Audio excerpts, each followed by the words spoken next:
Well, I think there are three aspects of Swiss neutrality that might be relevant in a Lebanese context. The first one is the historical aspect. That's something I tried to explain in my presentation. We like to present ourselves as a country that has always been neutral, and the outside world seems to believe us. That's not quite correct. For many centuries, Switzerland was far from peaceful. We were fighting each other, we had wars with outside powers, and only at the beginning of the 19th century did Switzerland truly become neutral in a legal sense as well. And one should add that this was primarily due to pressure from the outside world and after French occupation. So that's just an example to show you that it takes time to become a neutral country. The second one is linked to the first one. Neutrality for us has an inside and an outside perspective. Now the outside perspective is obvious. Switzerland was not involved in any war since 1815.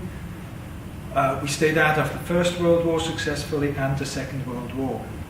So that's a very concrete outside effect. But neutrality was also important from an inside perspective.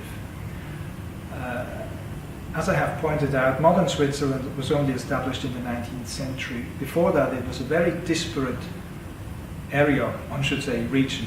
A lot of entities, cantons, Catholic cantons, Protestant cantons, at each other's throat most of the time.